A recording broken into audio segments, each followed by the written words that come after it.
ni wakati wa neno. Tamani kila mmoja akaufungue moyo wake. Anapofungua moyo wake, Bwana akapate kuwa mtetezi katika maisha yetu. Bwana Yesu asifiwe. Tamani tukapate kuingia katika kitabu cha Bwana. Mstari ni wa 8. Unasema, nami nikainua macho yangu nikaona, natazama pembe 4. Nami nikauliza yule malaika aliyesema nami, nini hizi? Naye akajibu, hizi ndizo pembe zilizowatawanya watu wa Yuda na Israeli na Yerusalemu. Kisha Bwana akanionyesha wafua chuma 4. Ndipo nikauliza, hawa wanakuja kufanya nini? Akasema kwamba hizi ndizo pembe zilizowatawanya watu wa Yuda, hata ikawa hakuna mtu aliyeinua kichwa chake, lakini hawa wamekuja kuzifukuza, kuziangusha pembe za mataifa walioinua pembe yao juu ya nchi ya Yuda, ili kuwatawanya watu wake. Neno linasema ya kwamba Zakaria alipodai kwa Mungu, Bwana akatuma malaika wake ili aje apate kunena na Zakaria. Neno linasema ya kwamba malaika wa Bwana akamwambia Zakaria, unaona nini? Zakaria akasema kwamba ninaziona pembe 4 ambazo zimesimama mbele yangu. Haleluya. Zile pembe zilizoinuka mbele ya Zakaria, hizo ndo zilikuwa zinamwacha Zakaria hapati nafasi ya kusonga mbele wala kurudi nyuma. Maana wakati alipokuwa akitaka kupiga hatua, ile pembe inamdunga na kumregesha nyuma. Wakati akisema kwamba hapa nimefika, nimepata mali ya ufueni, kuna hiyo pembe inainuka inamregesha nyuma Zakaria. Akawa na kilio katika maisha yake. Lakini Zakaria alipoijua siri, akaingia magotini na akamuita Bwana. Na baada ya kumuita Bwana, neno linasema ya kwamba malaika wa Bwana alipata kunena na Zakaria. Aliponena na Zakaria, akamwambia Zakaria, si wakati wa kuogopa, maana kuna watu wametumwa na Bwana ni kwa ajili ya kuja kung'oa hizo pembe ambazo zimesimama mbele yako na kutaka kukuregesha nyuma. Bwana Yesu asifiwe. Jina la Bwana litukuzwe. Neno linasema ya kwamba wakati Zakaria alipodai, mkono wa Bwana ulisimama mbele yake. Na wakati uliposimama mbele yake mkono wa Bwana, neno la Mungu likamujia Zakaria. Nataka ninene na mtu mchana wa leo ambaye anahisi ya kwamba maisha yake hayaendi mbele, maisha yake hayarudi nyuma. Hapo alipo, yuko hapo akitaka kupiga hatua, kuna kitu kinamregesha nyuma. Akitaka kupiga hatua, kunayo pembe na mudunga, anaanza mwanzo mpya. Nataka nikwambia ya kwamba mpendwa, Bwana ameona hoja ya moyo wako, ameona hitaji la moyo wako, na anasema ya kwamba Bwana anaenda kutuma malaika wake ni kwa ajili ya kuja kung'oa hizo pembe. Hayo majaribu unayoyaona mbele yako ni hiyo pembe iliyopata kuachiliwa, ya kwamba unapopiga hatua pembe na kudunga na kukuregesha nyuma. Nataka nikwambie kwamba Bwana amesikia kilio chako. Hautarudi nyuma tena, wewe utasonga mbele. Hakuna magonjwa yatakayosimama mbele yako, hakuna maradhi yatakayosimama mbele yako, hakuna kufaro utakaoingia mbele yako, maana Bwana amekuahidia neema na ni wewe ukapate kufanikiwa katika maisha yako. Bwana Yesu asifiwe. Amen. Jina la Bwana litukuzwe. Amen. Adui wako unayemuona hapo mbele ni pembe, mpendwa. Yule ambaye hakutaki mazuri, hiyo ni pembe imeinuliwa katika maisha yako. Nataka nikwambie ya kwamba hiyo pembe inaenda kung'olewa katikati ya mji. Pembe inaenda kung'olewa katika maisha yako, maana adui yako hautamuona tena. Huyo adui anayekutatiza maisha yako, huyo adui anayetesa moyo wako, huyo adui anayetesa kuondolewa katikati ya mji, maana wewe ukapokea neema machoni kwa Bwana. Haleluya. Amen. Bwana Yesu asifiwe. Neno linatuambia ya kwamba malaika wa Bwana alitumwa ni kwa ajili ya kuja kufukuza zile pembe ambazo zilikuwa zimesimama na kutaka kumsambaratisha Zakaria. Na ni kweli katika maisha yetu kuna watu wamesimama ni kwa ajili ya kutufuatilia. Kuna mtu amesimama anataka ajue leo umekula nini, leo umeenda wapi, leo umevaa nini. Amewekwa kama pembe katika maisha yako mpendwa. Lakini nataka nikwambie, Zakaria alidai machoni kwa Bwana, na wakati alipodai Zakaria machoni kwa Bwana, malaika wa Bwana alishuka na kumwambia Zakaria, usikate tamaa, niko pamoja nawe, maana nimetumwa na Bwana nije nifukuze pembe zinazokuregesha nyuma mpendwa. Nimetumwa na Bwana nije niangushe misimu iliyoinuliwa katika boma lenu. Nimetumwa na Bwana nije niangushe fitina na vijicho katikati yenu, maana nataka mkapate kupokea neema, na Bwana akasimame pamoja nanyi, na Bwana akapate kutembea katikati yenu. Haleluya. Bwana Yesu asifiwe. Kunayo pembe mpendwa imeinuliwa kwa ajili ya maisha yako. Kunayo pembe ambayo imeinuliwa ni kwa ajili ya jamii yako. Kuna pembe imeinuliwa ni kwa ajili ya hatua zako. Unahisi ya kwamba haupigi hatua, unajaribu kabisa, unang'ang'ana kwa uwezo wako, lakini unahisi ya kwamba haujafanikiwa, unahisi ya kwamba unapoteza. Nataka nikwambie haujapoteza mpendwa, maana hicho kisima kilichochimbwa mbele yako kinachokataka kukutumbukiza, Bwana anaenda kunyosha mkono na wewe unaenda kukombolewa mpendwa. Maana watangoja uovu kwako lakini hawatauona, watangojea kuanguka kwako lakini hawatauona, watangojea kufa kwako lakini hawatakiona kifo chako. Maana Bwana amekuja kukukomboa, maana Bwana amekuja kukufungua. Milango yako inaenda kufunguliwa, uhai wako unaenda kufunguliwa, hautabaki jinsi ulivyo. Mateso uliyo nayo yanaenda kukoma kwa jina la Yesu Kristo. Bwana anaenda kumfungua. Kunaye Mungu anayeweza, naye ni mwaminifu. Usilie, maana kunaye Bwana anayeweza. Yule Mungu ambaye umemtegemea mpendwa, haijalishi umeuzwa katika miungu gani, haijalishi umepelekwa katika maagano gani, haijalishi umewekwa katika madhabahu gani, unaposimama kama Zakaria alivyosimama mpendwa, unaenda kukomboka siku ya leo. Hautabaki jinsi ulivyo, maana hiyo pembe inaenda kutoweka mbele yako, hiyo pembe inaenda kung'oka ndani ya maisha yako. Ni uzima unaenda kupokea mpendwa, unapokea kufunguliwa, unapokea kuinuliwa. Hautabaki jinsi ulivyo, mkono wa Bwana unaenda kusimama juu yako mpaka wakashangae. Bwana anaenda kushangaza. Usiangalie ni miaka mingapi ya mateso ambayo umepata kuteswa. Wana wa Israeli waliteswa zaidi ya miaka 40, lakini Bwana alipata kuwakumbuka. Hata nyinyi nanyi Bwana anaenda kumkumbuka siku ya leo. Mkono wa Bwana unaenda kusimama juu yenu, mkono wa Bwana unaenda kuwa katikati yenu. Hiyo dhiki ambayo uko nayo, hiyo dhiki ambayo umeiacha kwa nyumba yako, hiyo dhiki uliyoiacha kwa kazi yako, kuanzia siku ya leo, hiyo pembe ya dhiki iliyoinuliwa ya kutaka kukusambaratisha, kutaka kukufilisi, kutaka kukumaliza, hiyo pembe Bwana ametuma malaika, anataka kapate kuing'oa. Hautaiona mikononi pako tena, hautaiona katika nyumba yako, hautaiona katika boma yako, hautaiona katika kazi yako. Hiyo pembe inaenda kung'olewa kwa jina la Yesu. Bwana Yesu asifiwe. Bwana anaenda kumtendea mema.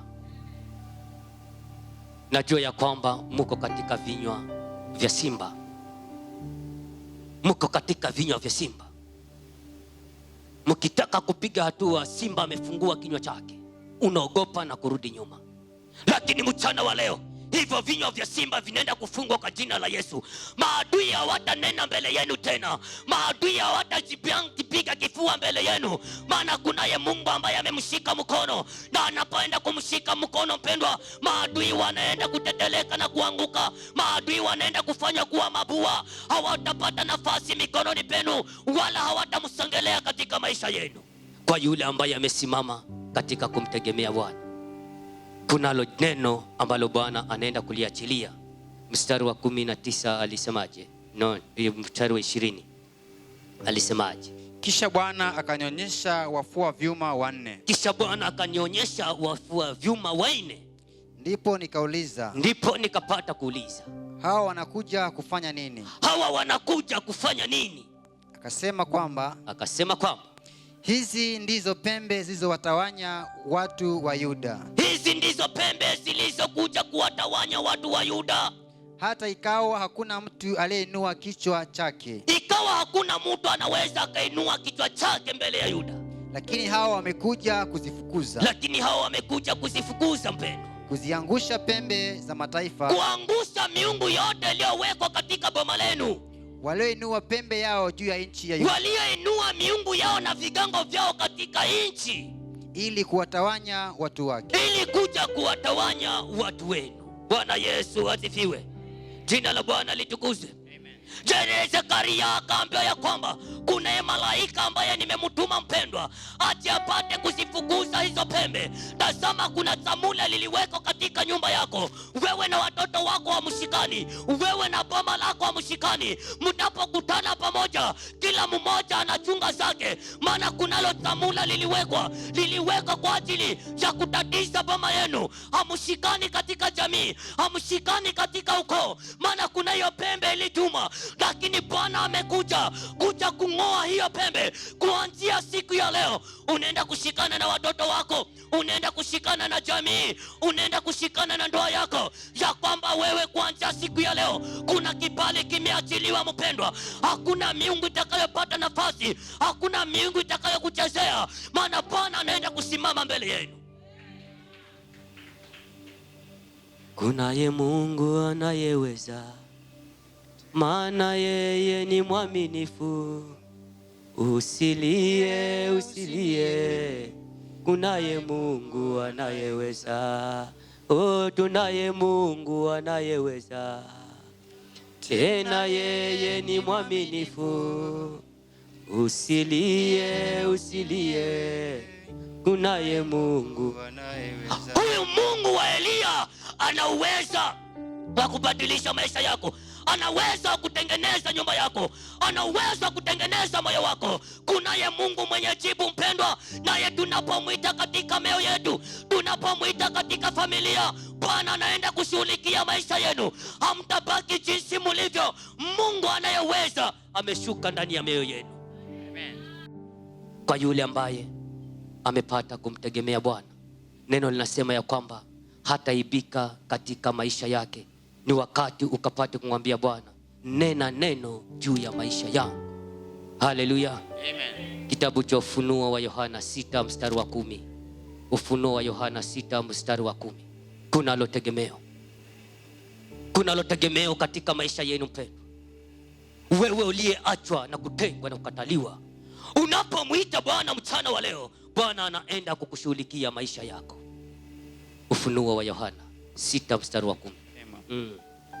Wakalia kwa sauti kuu wakisema, E Mola mtakatifu, ewe Bwana mtakatifu, mwenye kweli, ambaye ni kweli, hata lini kutokuhukumu wala kuipatia haki damu yetu kwa hao wakao juu ya nchi? Bwana Yesu asifiwe. Neno likamjia Yohana, akamwambia Bwana, mateso haya mpaka lini? Nimepaza sauti yangu, nataka ukapate kwenda kuisikia, maana kizazi changu kimekuwa kizazi cha laana. Maisha yangu yamekuwa maisha magumu. Nataka usikie kutoka mbingu tatu. Bwana Yesu asifiwe. Neno linasema ya kwamba Yohana akapewa jibu ya kwamba, mwanangu, nimekisikia kilio chako, nami nataka nikapate kukubadilishia maisha yako. Wewe utakuwa wa maana machoni kwa Bwana. Nawe mchana wa leo, mpendwa, nataka nikwambie ya kwamba Bwana yuko na lengo na kusudi katika maisha yako. Ana neno juu ya maisha yako, mpendwa. Uhuzunika huko, huzuni zako zitakuwa ndani mpaka lini? Bwana anaenda kuondoa hizo huzuni. Bwana anaenda kuondoa huo koma. Anaondoa hiyo dhiki ndani yenu. Wachawi na waganga, neno linasema kuanzia sasa hawatapata nafasi ya kumchezea, hawatapata nafasi ya kumpiga ndani ya mioyo yenu, maana Bwana anaenda kunyosha mkono na anaenda kufukuza hizo pembe, anafukuza hayo magonjwa, anafukuza hiyo laana, anafukuza hicho kilato, anafukuza hiyo maajali. Hayataonekana mikononi mwenu, maana shetani amenyoka ni kutaka kumwangamiza, lakini Bwana ametuma malaika wake, malaika wa ukombozi katika maisha yenu. Imani ya Bwana inaposhuka juu yako, wewe utaitwa mwana wa Mungu. Mwambie Bwana akapate kubadilisha maisha yako kuanzia siku ya leo, akakufanye kuwa chombo cha thamani, akageuze maisha yako mpendwa. Mwambie Bwana, ninakuita katika maisha yangu, maana nataka nitembee na wewe. Unapokabidhi maisha yako mbele za Bwana, anasema ya kwamba yule anayenitegemea mimi hataibika katika maisha yake, wala mwili wake wachawi na waganga hawatausongelea. Bwana ana lengo ni kwa ajili ya maisha yako. Ukimwamini utamwona Bwana akikutetea. Bwana Yesu asifiwe. Amen. Jina la Bwana litukuzwe. Amen. Nataka nimwambie ya kwamba kwa sababu Bwana ametenda, uzima umepatikana katika jina la Yesu. Hakutakuwa na maradhi kwenu tena, hakutakuwa na magonjwa kwenu tena. Munaenda kupata usingizi usiokuwa na usumbufu. Njia zenu zinaenda kufunguliwa, milango yenu inaenda kufunguliwa. Miungu iliyokaribishwa kwa boma inaenda kuhama katika jina la Yesu. Maagano yote yaliyokaribishwa, vigango vyote vilivyokaribishwa vinaenda kuteketea kwa jina la Yesu. Nyinyi ni wa maana machoni kwa Bwana. Hamtakuwa mikononi kwa miungu, hamtakuwa mikononi kwa vigango, hamtakuwa mikononi kwa maagano. Mkono wa Bwana unaenda kusimama juu yenu mpendwa. Wewe ni wa maana machoni kwa Bwana. Kama huna kazi, unaenda kupokea kazi kwa jina la Yesu. Siku ya leo Bwana anaenda kumwajiri. Kama ni mgonjwa, unaenda kufunguliwa kwa jina la Yesu. Kuanzia siku ya leo unatoka ukiwa wewe ni mzima. Hiyo miungu iliyokaribishwa kwa boma lenu, Labani akawa anamiliki viungu, Raheli akawa amefungwa, hapati kufunguliwa, akawa anaona dhiki. Raheli akamwomba Bwana na Bwana akamwambia Raheli, angalia, ninamtoa babako kwa hiyo nyumba. Akishatoka kuenda kung'oa nyoya makondoo zake, ingia katika chini ya kitanda chake, utakuta kuna vigango hapo na vimiliki. Viibe, ving'oe, vitoe, na utapata kwenda kufunguliwa. Raheli akavaa ujasiri, akaiba vigango vya babake Labani, na baada kuviiba na kuviteketeza, Raheli akapata kufunguliwa, akapokea baraka zake, akapokea uzima, akamwona Bwana akitenda. Hata wewe nawe siku ya leo, hiyo miungu iliyo ndani ya nyumba yenu, kuanzia siku ya leo Bwana anaenda kuiteketeza. Hiyo miungu haitafanya kazi, hiyo miungu haitafanikiwa, maana Bwana anaenda kuiba, anaenda kuiangamiza. Mtu wa Mungu akakombolewe, mtu wa Mungu akafunguliwe, mtu wa Mungu akapokea hai, mtu wa Mungu akapate kuinuliwa, maana Bwana anakuhitaji ukakufanyie kazi yake. Kila roho ya mapepo,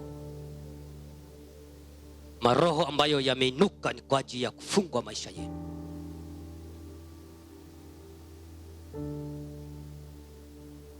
ndugu yangu pale halali,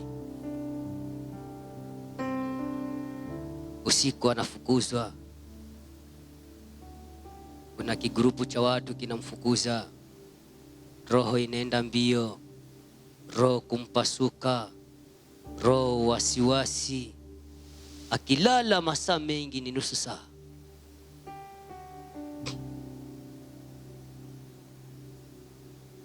Kuanzia leo kuna usingizi mnono unaenda kuachiliwa. Kuna usingizi mnono ambao unaenda kuachiliwa. Bwana anaenda kuachilia huu usingizi. Yesu mwana wa Daudi anaenda kung'oa miungu inayomtatiza katika nyumba zenu. Hiyo miungu inaenda kung'oka kwa jina la Yesu, na mtu wa Mungu akapokea usingizi kwa jina la Yesu. Hautasumbuliwa na miungu tena, hautasumbuliwa na vigango tena. Roho wa Bwana anaenda kutamalaki kuanzia sasa, maana kuna kimbunga cha Bwana kimetumwa, ni kwa ajili ya kwenda kutatiza hiyo miungu katika maisha yenu. Bwana anaenda kuwafungua. Haleluya. Bwana Yesu asifiwe. Sinimsimamishe yule ndugu, mwataka mumjue. Mimi nimemjua rohoni, hajanijua lakini mimi nimemjua rohoni. Bwana Yesu asifiwe. Si ndugu, usimame nikuone vizuri. Wewe ndio nataka usimame wewe. Sijabahatishiwa. Unataka kusema huyo Mungu amendanganya mahali? Hajanidanganya. Wewe hulali, ni kweli. Hata ikizidi sana unaona ukipiga kapodipodi ndio unapata usingizi. Si namna hiyo. Lakini kuanzia siku ya leo hautapiga kapodipodi tena. Hakuna kapodipodi ambayo utakapiga. Utaenda kupiga usingizi ulio hai. Usingizi ambao hauhitaji kapodipodi, unahitaji kutoka kwa Mungu. Na ni kuanzia siku ya leo. Unaamini kwamba Bwana amekufungua? Unaamini kwamba ukitoka hapo utakuwa mzima? Songa mbele, Bwana akakuhudumie. Bwana Yesu asifiwe. Bwana anataka akakufanye kuwa chombo cha thamani. Bwana anataka akapate kukutengeneza. Hautakaa katika miungu tena. Hautakaa katika maagano tena, bali utakaa katika utukufu wa Bwana. Bwana Yesu asifiwe. Kwa jina unaitwa nani? Matano unaenda kufunguliwa kuanzia siku ya leo. Wewe utakuwa unalala usingizi usiokuwa na usumbufu. Kuanzia siku ya leo unaenda kupokea usingizi kwa jina la Yesu. Baba, katika jina la Yesu Kristo, ewe Mungu wa neema na rehema, niko mbele zako ni kwa ajili ya mwanao, ewe Mfalme. Tazama kunayo miungu iliyopata kumteka mwanao. Tazama kuna miungu iliyopata kumteka mtumishi wako. Akili yake Bwana kufugwa, roho kwenda mbio, roho wasiwasi. Baba, ni wakati wako Mfalme, kwamba ukaangamize hiyo miungu. Baba, leo kamata Bwana mpendo wa Mungu, hiyo maagano iliyopata kumkamata, hiyo maagano iliyopata kumkamata, inotatiza Bwana maisha yake, inotatiza Bwana maisha yake, kwa damu ya Yesu Kristo Nazareti, kwa damu ya Yesu Kristo Nazareti. Roho za ukaba Bwana, roho za giza Mfalme, roho za machawi, roho za miungu, roho za madevilish, roho za miungu mvua Baba, kuanzia sasa Bwana, kuanzia sasa misafu yao tunaibomoa, hiyo misafu tunaharibu, hiyo misafu tunaharibu. Wale watu ambao wa masurungi na kumfukuza mbio, roho ya shula moyo, roho ya timene, roho ya zamula iliyotabiriwa ndani yake, kuanzia siku ya leo ikang'oke katika jina la Yesu. Jina la Yesu. Ninakushukuru ewe Bwana wangu kwa ajili ya neema yako. Umesema kwamba tunapokuita kwa imani wewe hutenda. Mioyo yetu Baba tumeweka kwako kwa ajili ya maisha ya dada yangu Sharon. Baba, kuanzia siku ya leo hakuna ulemavu utakaoonekana kwake. Baba, kaachilie ufahamu katika mwili wake, kaachilie ufahamu katika akili yake, kaachilie uzima katika viungo vyake. Nenda ukavijaze na damu ya Yesu Kristo, kajaze na upako wako Baba, kajaze na nguvu zako. Kiuno chake Baba kikainuke tena, miguu yake Baba ikatoe nguvu, mikono yake Bwana ikatoe nguvu. Ninangojea kutembea kwake. Wewe ndio muweza yote, na wewe ndio daktari. Kamponye Baba, utakapomponya jina lako litazidi kuinuliwa. Najua ya kwamba haujawahi kushindwa na hautashindwa katika maisha yake. Asante Bwana, maana nitakumtendea kwa jina la Yesu. Baba, nimeomba na mtumishi wa Mungu kwenda kupokea uzima. Sema amen.